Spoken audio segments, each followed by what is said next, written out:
आज हम पढ़ने वाले हैं मध्य प्रदेश सामान्य ज्ञान में मध्य प्रदेश की प्रमुख नदियाँ, नदी घाटी परियोजनाएँ और जलप्रपात से संबंधित एमसीक्यू क्वेश्चन।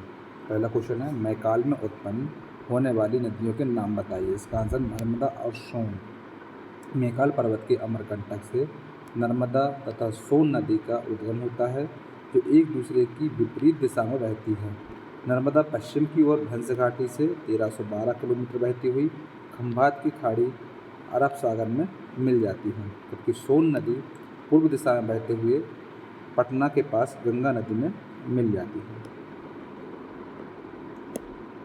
नेक्स्ट क्वेश्चन है, नर्मदा नदी पर निर्मित 30 बड़े बांधों की श्रृंखला में से कौन सा बांध सबसे पहले पूर्ण हुए बांधों में से एक है। इसका आंसर है बारगी बांध।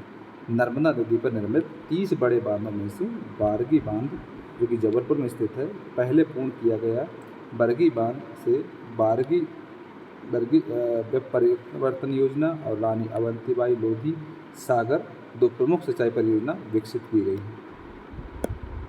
नेक्स्ट क्वेश्चन है, शहडोल जिले में बांधवगढ़ पहाड़ियों के पर्वतमाला में स्थित है। इसका आंसर है विंध्य।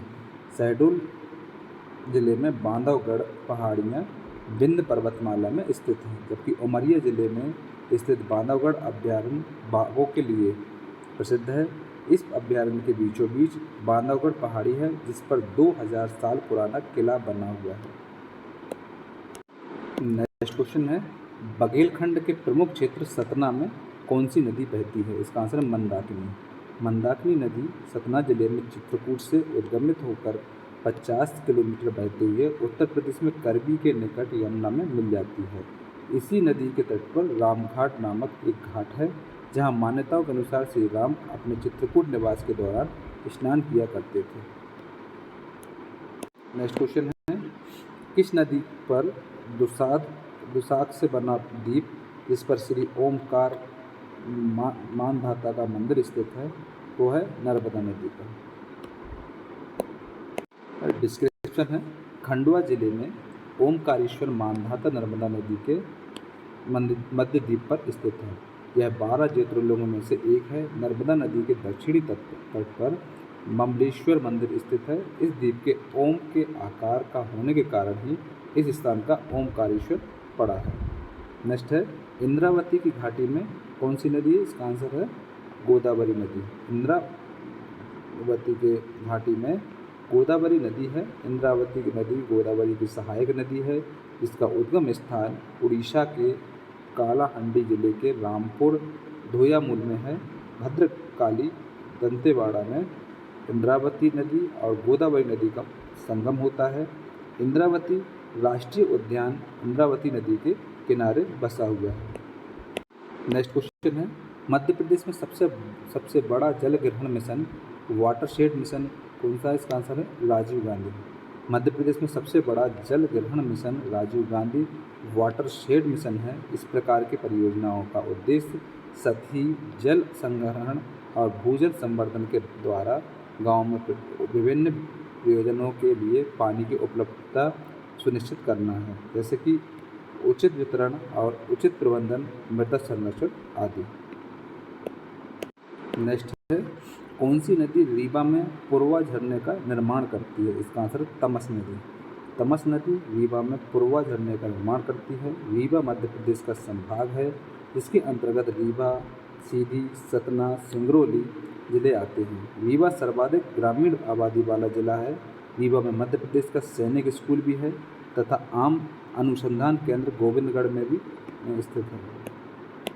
नेक्स्ट क्वेश्चन है, सिंचाई के संदर्भ में ERM किसको दर्शाता है। इसका आंसर विस्तार, नवीनीकरण और आधुनिकीकरण के लिए। सिंचाई के संबंध में ERM विस्तार, नवीकरण और आधुनिकीकरण ERM के तहत। फर्स्ट है, तकनीकी प्रगति के कारण परियोजनाओं को लाभ देने के लिए। दूसरा है, 10 साल या उससे पुरानी परियोजनाओं पर विचार किया जाता है। थर्ड है, IRM के तहत हेडवर्क्स वितरण प्रणाली और कमान क्षेत्र का विकास शामिल है। फोर्थ है, परियोजना लागत का 90% तक वित्त पोषण किया जाता है। नेक्स्ट क्वेश्चन है, अपर तिवाना नहर परियोजना किस में स्थित है। इसका आंसर है सिवनी जिले में। अपर तिवारा नहर परियोजना सिवनी जिले में स्थित है। यह परियोजना सिवनी जिले की तहसील भीमगढ़ में बैनगंगा नदी पर बनाए गए संजय सरोवर बांध का ऊपरी हिस्सा है, जिसके माध्यम से सिवनी जिले के बड़े भाग पर सिंचाई की जाती है। अगला क्वेश्चन है, नर्मदा एक जल निकासी पैटर्न को दर्शाती है क्योंकि यह एक दरार घाटी से होकर गुजरता है। मध्य प्रदेश की जीवन रेखा नर्मदा नदी एक अलग जल निकासी पैटर्न को दर्शाती है क्योंकि यह एक दरार घाटी से होकर बहती है।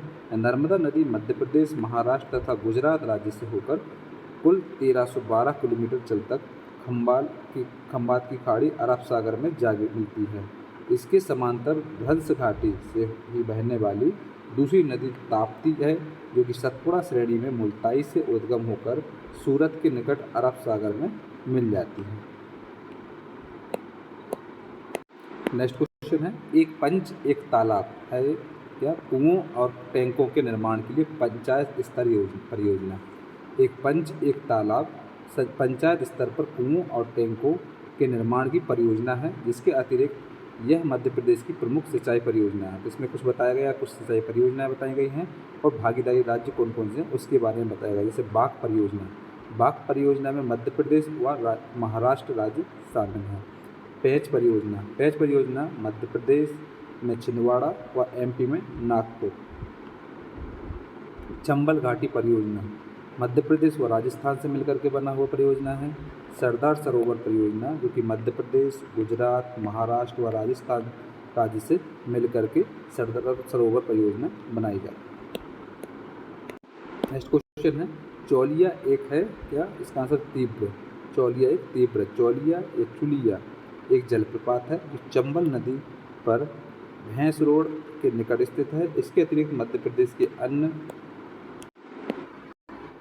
प्रसिद्ध जलप्रपात हैं कपिलधारा जलप्रपात, दुग्धधारा जलप्रपात नर्मदा नदी पर एवं सबसे ऊंचा मध्य प्रदेश का चचाई जलप्रपात बीहड़ नदी पर रीवा जिले में स्थित है। नेक्स्ट है, नदी जो कि गहरी घाटियों और सकरी घाटियों नालों का निर्माण करती है, वो है इसका चंबल नदी। चंबल नदी इंदौर के पास महू की जाना पाव की पहाड़ी से निकलती है। चंबल मध्य प्रदेश व राजस्थान के मध्य सीमा का निर्माण करती है। इसकी कुल लंबाई है 966 किलोमीटर। यह मध्य प्रदेश तथा राजस्थान की सीमा पर गहरी एवं सकरी घाटियों का निर्माण करती है। अगला क्वेश्चन है, वेत्रावती नाम की नदी को दिया गया था, इसका आंसर है बेतवा। वेत्रावती नाम बेतवा नदी को दिया गया था। वेत्रावती नाम बेतवा नदी को दिया गया था। बेतवा नदी का उद्गम रायसेन के कुंभरा गांव से होता है, जो कि विदिशा, भोपाल, झांसी, ललितपुर से बहते हुए कुल 480 किलोमीटर की दूरी तय करते हुए हमीरपुर उत्तर प्रदेश के निकट यमुना में मिल जाती है। इसके किनारे सांची, विदिशा, ओरछा जैसे नगर स्थित हैं। नेक्स्ट क्वेश्चन है, मैकाल पहाड़ियाँ विभिन्न नदियों का स्रोत है और इसलिए इसको क्या कहा जाता है? इसका आंसर है वाटरशेड कहा जाता है। वाटरशेड या जल संभर या द्रोणी तथा कभी कभी जल विभाजक शब्द का भी प्रयोग किया जाता है, जो कि विस्तृत क्षेत्र के अलग अलग जल मंडलों में विभाजित करते हैं।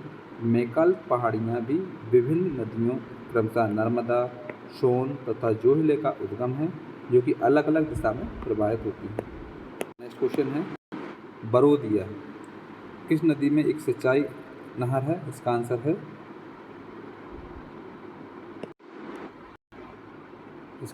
सी, इसका करेक्ट आंसर चंबल। बरोदिया चंबल नदी में एक सिंचाई नहर है। इसके अतिरिक्त चंबल नदी पर कुल 8 लिफ्ट नहर हैं तथा विभिन्न बांधों के माध्यम से भी नहरें निकाली गई हैं। चंबल नदी पर कोटा बैराज बांध, जवाहर सागर बांध, राणा प्रताप सागर बांध, गांधी सागर बांध का निर्माण किया गया है। नेक्स्ट है, बेनीगंज किस जिले में एक सिंचाई परियोजना है? इसका आंसर है छतरपुर। बेनीगंज नहर छतरपुर जिले में की एक सिंचाई परियोजना नहर है। इसके अतिरिक्त मध्य प्रदेश की कुल महत्वपूर्ण सिंचाई परियोजना निम्नलिखित हैं। बाणसागर सिंचाई परियोजना सोन नदी पर गंगा के द्रोणी में स्थित है। मोहनपुरा सिंचाई परियोजना चंबल बेतवा द्रोणी में स्थित है और हिम्मतगढ़ सिंचाई परियोजना यमुना बेसिन में स्थित है। नेक्स्ट क्वेश्चन है, चंबल नदी का प्राचीन नाम क्या है? इसका आंसर है चरमावती। चंबल नदी मध्य प्रदेश के धार जिले की महू तहसील के जानापाव पर्वत से निकलकर धार, उज्जैन, रतलाम, मंदसौर, भिंड, मुरैना व राजस्थान के साथ सीमा बनाते हुए बहती है एवं 966 किलोमीटर बहकर इटावा उत्तर प्रदेश के पास यमुना में मिल जाती है। इसका प्राचीन नाम चरमावती है। नेक्स्ट है, नदी जो कि इंदौर में से निकलती है वह है, इसका आंसर क्षिप्रा नदी। इंदौर के काकराबड़ी से क्षिप्रा का उद्गम होता है। क्षिप्रा की कुल लंबाई 195 किलोमीटर है। उज्जैन का महाकालेश्वर ज्योतिर्लिंग क्षिप्रा पर ही स्थित है। प्रत्येक 12 वर्ष के अंतराल पर पड़ने पर उज्जैन कुंभ मेला क्षिप्रा नदी के तट पर ही संपन्न होता है।